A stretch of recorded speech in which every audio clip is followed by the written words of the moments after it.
What is up, guys? Today we got some NBA news today, a few nuggets of information to entertain you because we are going into the dormant part of the off season where you're just bored out of your mind because even football hasn't really started up yet. So yeah, that's how it goes this time of year. So without wasting any more time, this is the first piece of news. Draymond Green gets a 1-year, $27 million deal.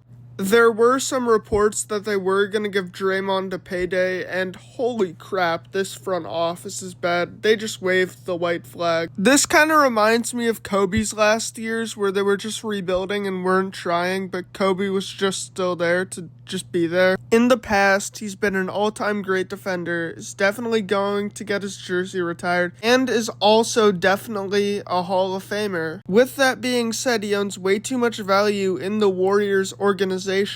You know, all the fights he's been into, he gets in a fight every damn week almost. Not to mention him being an offensive liability outside of being so passive that he racks up a lot of assists. Even though he's not actually that good of a playmaker, he just passes the ball so much that somebody's gonna score. At most, he's getting the vet minimum, at least if I was the GM, which I would be a terrible fucking GM, don't get me wrong. How are the Warriors just letting Steph Curry's last few years fade away and Steph Curry's just fine with this? Just ask out, come to Boston, you know what I'm saying? If you're seeing this, we would love you in Boston. You would fit perfectly into the system. Just come over here. I know I'm being a freaking delusional Celtics fan, but that's that. Like, I can't say if he's a bad person because I've never met him, but also he has a lot of on-the-court antics that you just can't ignore. Okay, moving on to our next piece of news, we got Mario Hezonja making a comeback, but also they might waive him? This is getting really interesting here. Damn, I just turned into a newscaster. Hey, this is getting really interesting here. Damn, you didn't expect me to do some Channel 7 content.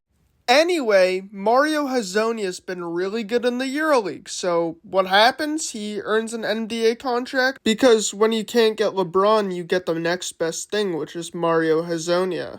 But in all seriousness, I do like the Cavs taking a flyer on Mario Hezonja. You know, he's pretty athletic, can do a little bit of everything.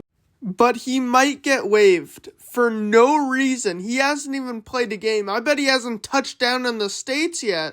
This brother hasn't even got his visa, bro, and he's getting waived. It's like that one Kevin Garnett clip where it's like, why would you show me something if I couldn't have it? You're saying the Cavs miss out on the LeBron sweepstakes, so they sign Mario Hezonja just to waive him like 3 days later?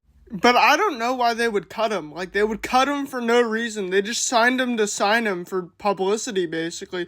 But that doesn't make sense because he's not even a notable player, to be honest. No disrespect to him, I think he's a baller, but like, this situation is really confusing, to be honest. I mean, he's probably still in Europe, and apparently it's because he had a clause where he could get signed up till July 20th. But he didn't get signed until July 26th, so they're working out some problems there. Which, if you're the Cavaliers, like, how did you not know this before signing him? Or did they know this, and they just did it anyway? Which makes no sense at all. But that is it.